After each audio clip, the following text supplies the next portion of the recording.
জনগণের আকাঙ্ক্ষাই হচ্ছে স্থানীয় সরকার নির্বাচনটা আগে হোক। অন্তর্বর্তী সরকার দায়িত্ব নেওয়ার পরপরই জাতীয় নির্বাচনের আগে স্থানীয় সরকার নির্বাচনের দাবি তোলে জামায়াত সহ তাদের মিত্ররা। জাতীয় সংসদ নির্বাচনের পূর্বে স্থানীয় সরকার নির্বাচনের কোনো প্রশ্নই ওঠে না। পরে বিএনপি সহ বেশ কয়েকটি রাজনৈতিক দলের বিরোধিতার মুখে আগে স্থানীয় সরকারের নির্বাচন থেকে পিছু হাঁটে ডক্টর ইউনূস সরকার। 12 ফেব্রুয়ারির ভোটে নিরঙ্কুশ জয়লাভের মধ্য দিয়ে নতুন সরকার গঠন করে বাংলাদেশ জাতীয়তাবাদী দল বিএনপি। সরকার গঠনের 3 দিনের মাথায় ঢাকা উত্তর, ঢাকা দক্ষিণ ও চট্টগ্রাম সিটি কর্পোরেশনের নির্বাচন করতে ইসি চিঠি পেয়েছে বলে জানালেন কমিশনার আনোয়ারুল ইসলাম সরকার। সিটি কর্পোরেশন নির্বাচনের বিষয়ে চিঠি পেয়েছি। এই চিঠির পরিপ্রেক্ষিতে আমাদের প্রস্তুতি ইতিমধ্যে শুরু হয়ে গেছে। আমরা হয়তোবা আগামী সপ্তাহের মধ্যে কমিশনের সভা করে ডিটেইল কর্মপরিকল্পনা সেটি আমরা গ্রহণ করব।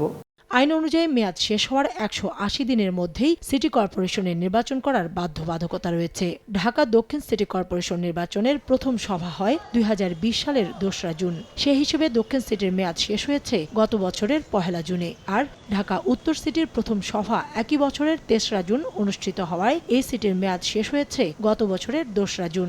অন্যদিকে চট্টগ্রাম সিটির 2021 সালের 23 ফেব্রুয়ারি প্রথম সভা অনুষ্ঠিত হওয়ায় এর মেয়াদ শেষ হচ্ছে আসছে 22 ফেব্রুয়ারি।